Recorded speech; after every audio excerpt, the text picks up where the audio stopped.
Hello, students. This is part 2 of the essay Negritude, a Humanism of the 20th Century. In this part, we learn the way in which Africans look at life and how it is different from Europe. In the African philosophy, below man, there is a world of mineral, plant, and animals. Above man, there is a world of God. There is interconnection between all these worlds. From the God, there emanates or comes out a life force which radiates to all the elements in the universe. It is the ultimate aim of all the beings to reach God finally. That is the fulfillment. Now, let us look at the essay. Negritude is a response or a reaction to the modern European humanism. Negritude, by its ontology, its moral law, and its aesthetics, is a response to the modern humanism that European philosophers and scientists have been preparing since the end of 19th century, and the writers and artists of the mid 20th century presented it. Africa has always presented a concept of the world which is diametrically opposite to the traditional philosophy of Europe. The philosophy of Europe is static, objective, dichotomic, and dualistic. There is an absolute distinction between body and soul, matter and spirit. It is in separation and opposition, on analysis and conflict. The African, on the other hand, conceives the world beyond the diversity of its forms as a fundamentally mobile yet unique reality that seeks synthesis. The African is, of course, sensitive to the external world, to the material aspect of beings and things. It is precisely because he is more so than the white European, because he is sensitive to the tangible qualities of things, shape, color, smell, weight, etc., that the African considers these things merely as signs to be interpreted and transcended in order to reach the reality of human beings. He distinguishes the pebble from the plant from the animal from the man. Once again, the accidents and appearances that differentiate these kingdoms only illustrate different aspects of the same reality.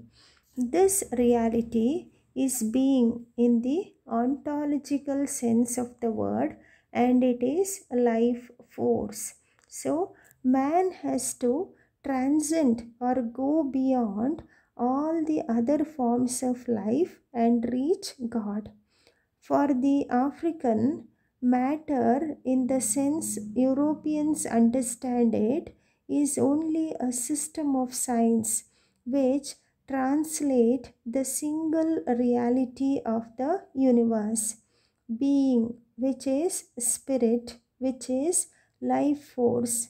Thus, the whole universe appears as an infinitely small and at the same time an infinitely large network of life forces which emanate from God and end in God, who is the source of all sources. It is God who vitalizes and devitalizes all other beings, all other life forces. So, it is God who gives the energy to all other life forces. As far as African ontology is concerned, there is no such thing as dead matter. Every being radiates life force as a sort of wave particle. Sages, priests, kings, doctors, and artists all use it to help bring the universe to its fulfillment. The African, contrary to the popular belief, is not passive in the face of order and disorder. His attitude is fundamentally ethical. If the moral law of the African has remained unknown for so long, it is because it derives naturally from his conception of the world, from his ontology, so naturally that both have remained unknown. Each identifiable life force of the universe is complementary to another. That is, one form of life is dependent on the other. There is interdependence in the world. Thus, for the African, man is composed of matter and spirit, of body and soul. But at the same time, he is also composed of a virile and female element, indeed, of several souls. Man is therefore a composition of mobile forces, life forces, which interlock, a world of solidarities that seek to knit themselves together. Because he exists, he is at once end and beginning, end of the three orders of mineral, vegetable, and animal, and beginning of human order.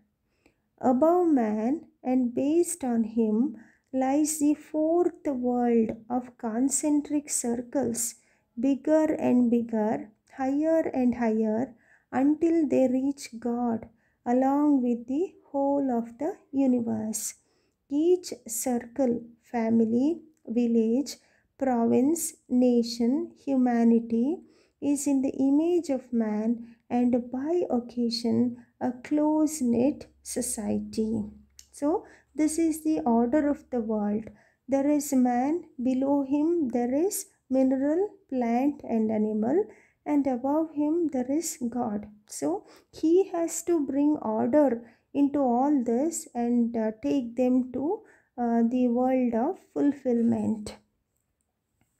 African living according to the moral law means living according to his nature, composed as it is of contradictory elements but complementary life forces. Man transcends the contradictions of the elements and works towards making the life forces complementary to one another. In bringing complementary life forces together, man reinforces them in their movement towards God, and in reinforcing them, he reinforces himself. He passes from existing to being. He cannot reach the highest form of being. Only God has this quality. He has it all the more fully as creation that exists fulfill themselves and express themselves in Him. The highermost point is God. Man will try to reach that point, but he cannot reach because that is the ultimate point of all perfection. Ethnologists have praised the unity, balance, and harmony of African civilization. Black society was based on both community and person. They give equal importance to community as well as individual. It was founded on dialogue and reciprocity. The group had priority over individual without crushing him but allowing him to blossom as an individual. The contributions of negritude. It is through virtues of negritude that decolonization has been accomplished without too much bloodshed or hatred, and a positive form of cooperation based on dialogue and reciprocity has been established between former colonizers and colonized. Now, what is the contribution of negritude?